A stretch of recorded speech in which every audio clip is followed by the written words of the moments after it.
आज माघ शुक्ल त्रयोदशी शके 1934 सादर करत आहोत ठाणे वार्ता। ठळक घडामोडी। ठाणे महापालिका आयुक्तांच्या मलनिस्सारण योजनेतील भ्रष्टाचाराची गुन्हे अन्वेषण शाखेकडून चौकशी करण्याच्या पत्रामुळे तत्कालीन स्थायी समिती अडचणीत।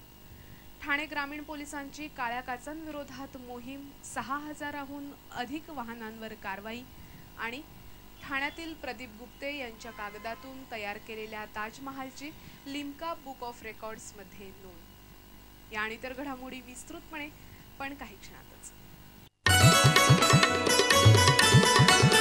ठाणे जिल्ह्यातील पहिलं दृकश्राव्य माध्यम आता इंटरनेटवर देखील पहा। ठाणे वार्ता तुमच्या सोयीनं कधीही केव्हाही कुठेही इंटरनेटवर अपडेट असणारं एकमेव स्थानिक माध्यम अर्थातच ठाणे वार्ता। 1 and 1 broadband internet service, multiple internet service provider, speed 4 MB to 100 Mbps, starts to 70 rupees per month. Enjoy high speed internet.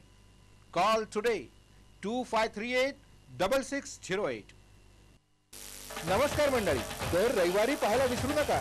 नमस्कार मंडळी, आपल्या प्रश्नांचं थेट उत्तर। ठाणे महापालिकेची बहुचर्चित मलनिस्सारण योजना वादग्रस्त ठरली असून पालिका आयुक्तांनी या प्रकरणी गुन्हे अन्वेषण विभागाकडे चौकशी करण्याचा प्रयत्न चालवलाय। 485 कोटीच्या मलनिस्सारण योजनेमध्ये मोठ्या प्रमाणावर भ्रष्टाचार झाल्याचा आरोप होत होता। मलनिस्सारण योजनेसाठी वापरण्यात आलेले पाईप हे भारतीय मानकानुसार नसल्याच्याही तक्रारी करण्यात आल्या होत्या। अलीकडेच झालेल्या सर्वसाधारण सभेत यावरून जोरदार चर्चा झाली। त्यावेळी महापौरांनी या प्रकरणी पालिका आयुक्तांतर्फे चौकशी केली जाईल असं सभागृहात स्पष्ट केलं। पालिका आयुक्तांकडील चौकशीत तथ्य आढळल्यास गुन्हे अन्वेषण शाखेकडूनही चौकशी केली जाईल असं त्यांनी सभागृहात स्पष्ट केलं होतं। त्यानंतर या आशयाचा ठरावही मंजूर करण्यात आला होता। आता पालिका आयुक्तांनी महापौरांना पत्र पाठवून या ठरावाची प्रत आपल्याला उपलब्ध करून द्यावी, म्हणजे गुन्हे अन्वेषण शाखेकडून चौकशी करण्याचा प्रस्ताव सर्वसाधारण सभेपुढे ठेवता येईल आणि शासनाकडेही निर्णयाकरता पाठवता येईल अशी मागणी पालिका आयुक्तांनी या पत्रातून महापौरांकडे केली आहे। तत्कालीन स्थायी समितीनं 65% जादा दरानं या निविदा मंजूर केल्याचं पालिका आयुक्तांनी महापौरांना पाठवलेल्या पत्रात म्हटलंय। पालिका आयुक्त आर्य राजीव यांच्या पत्रामुळे तत्कालीन स्थायी समितीचे पदाधिकारी अडचणीत आले आहेत। ठाणे पोलिसांच्या पाठोपाठ ठाणे ग्रामीण पोलिसांनीही काळ्या काचा असलेल्या गाड्यांविरोधात विशेष मोहीम सुरू केली। सर्वोच्च न्यायालयात अभिषेक गोयंका यांनी केंद्र सरकार विरोधात दाखल केलेल्या याचिकेत न्यायालयानं काळ्या काचा काढण्याचे आदेश दिले होते। त्यानुसार ठाणे ग्रामीण पोलिसांनी राज्याबाहेर जाणाऱ्या काळ्या काचा असलेल्या गाड्यांवर दंडात्मक कारवाईसह काळ्या फिल्म काढण्याची मोहीम राबवली। पोलीस अधीक्षक अनिल कुंभारे यांच्या मार्गदर्शनाखाली 13 पोलीस अधिकारी आणि 75 पोलिसांनी ही कारवाई केली। जिल्ह्यातील मुंबई अहमदाबाद महामार्गावरील दापछेरी नाका, मुंबई महामार्गावरील कसारा नाका तसंच मीरा रोड आणि वसई परिसरात विशेष मोहीम राबवून 6084 वाहनांवरील काळ्या काचा जागेवरच काढून 6 लाखाहून अधिक दंड वसूल केला। या कारवाईमुळे वाहन चालक हादरले असून जिल्ह्याबाहेर जाणाऱ्या काळ्या काचांच्या गाड्या या वाहतूक पोलिसांच्या डोळ्यात धूळ टाकत गाडीच्या काचा खाली करून धूम ठोकत आहेत। मात्र आता ठाणे ग्रामीण पोलीस नाक्यावर अशी कारवाई करणार असल्याचं सांगण्यात आलं। जिल्ह्यातील 56 आश्रम शाळांमधील 600 शिक्षकांना अखेर वेतन मिळाले। शिक्षकांना ऑनलाईन वेतन देताना काही तांत्रिक अडचणी निर्माण झाल्या होत्या। यामुळे शिक्षक आणि शिक्षकेतर कर्मचाऱ्यांचं वेतन 3 महिन्यांपासून रखडलं होतं। शासनानं यावर उपाय म्हणून जानेवारी महिन्यापर्यंतचं वेतन पूर्वीप्रमाणेच देण्याचे आदेश दिले होते। एकात्मिक आदिवासी विकास प्रकल्प अधिकाऱ्यांनी शासनाच्या या आदेशाकडे दुर्लक्ष केलं होतं। त्यामुळे त्याचा फटका जिल्ह्यातील आश्रमशाळांमधील शिक्षक शिक्षकेतर कर्मचाऱ्यांना बसला। या शिक्षक शिक्षकेतर कर्मचाऱ्यांनी शिक्षक आमदार रामनाथ मोते यांच्याकडे दाद मागितली होती। मोते यांनी या प्रश्नी आंदोलनाचा इशारा दिल्यानंतर या शिक्षकांना वेतन मिळू शकले। सध्या डिसेंबरचं वेतन देण्यात आलं असून येत्या 1-2 दिवसात जानेवारीचंही वेतन या शिक्षकांना दिलं जाणार असल्याचं सांगण्यात आलं। राज्य परिवहन महामंडळातर्फे होळीनिमित्त कोकणात जाण्यासाठी जादा गाड्या सोडण्यात येणार आहेत। राज्य परिवहन महामंडळातर्फे कोकणात जाणाऱ्यांसाठी 22 मार्च ते 27 मार्च या कालावधीत या जादा गाड्या सोडल्या जाणार आहेत।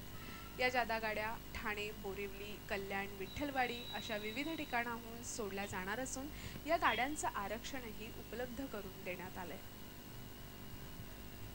ठाण्यातील बाळकुम परिसरात अज्ञात चोरट्यानं भर दुपारी घराचा कडी कोयंडा उचकटून 4 लाखांची रोकड आणि सोन्याचे दागिने असा 5,13,000चा ऐवज घेऊन पोबारा केला।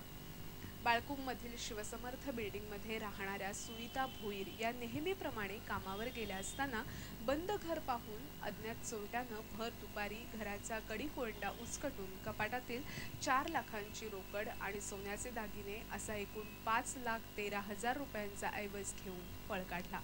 कामावरून संध्याकाळी सुनीता घरी परत आल्यावर त्यांचा हा प्रकार लक्षात आला।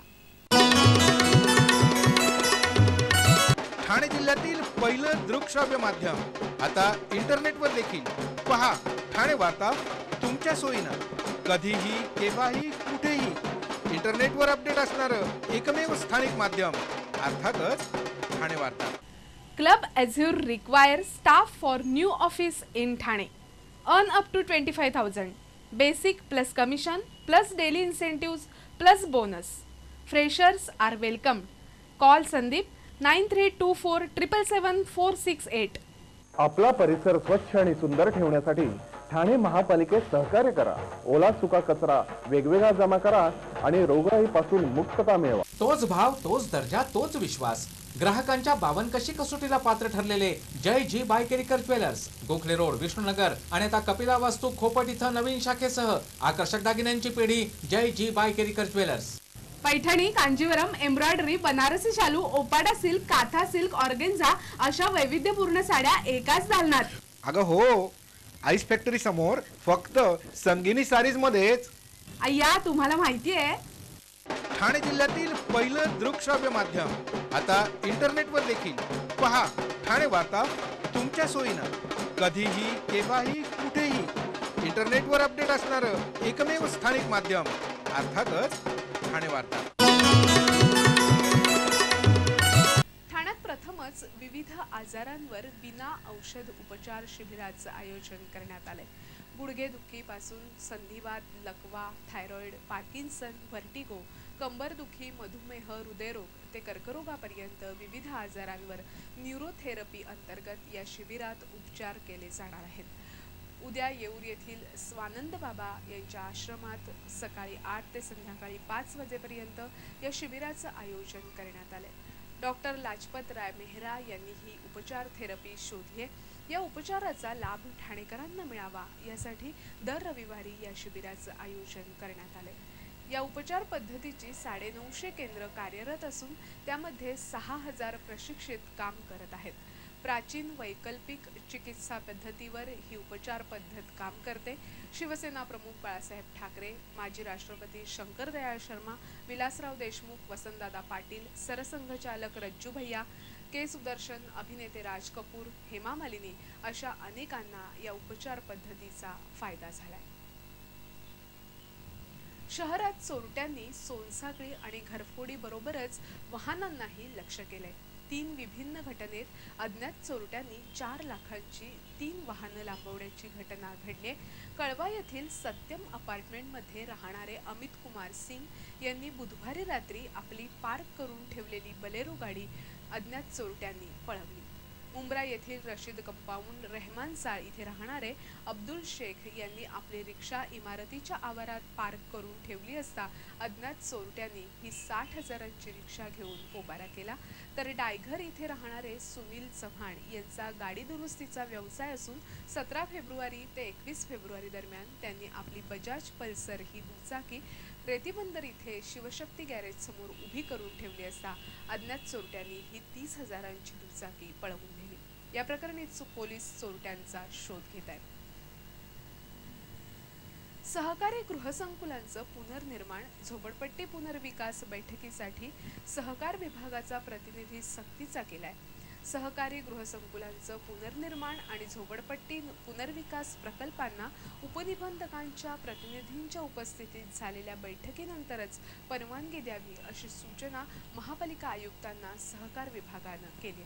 पुनर्विकास संदर्भात होणाऱ्या बैठकीचं व्हिडिओ चित्रीकरण करावं लागणार असून यापूर्वी झालेल्या बैठका रद्द करून पुन्हा बैठका घ्याव्या लागणार आहेत.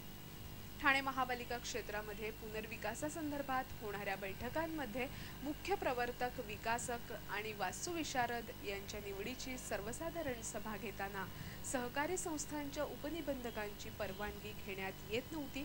पण यावरून निर्माण होणाऱ्या वादांच्या तक्रारीनंतर सहकार विभागानं पुनर्विकास बैठकीसाठी सहकार विभागाच्या प्रतिनिधीची उपस्थिती सक्तीची केली आहे. ठाण्यातील प्रदीप गुप्ते यांनी एका कागदातून तयार केलेल्या ताजमहलची लिम्का बुक ऑफ रेकॉर्ड्सनं नोंद घेतली.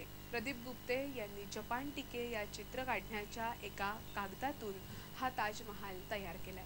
या ताजमहालची रुंदी 5x5 तर उंची 4.25 इंच आहे.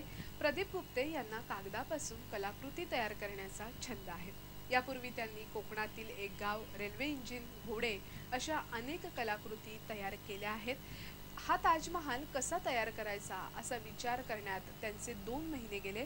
त्यानंतर त्याचे चित्र काढायला जवळपास महिना लागला आणि या चित्रातून ताजमहालचं अंतिम रूप साकारण्यासाठी साधारणतः 3 दिवस लागल्याचं गुप्ते यांनी सांगितलं.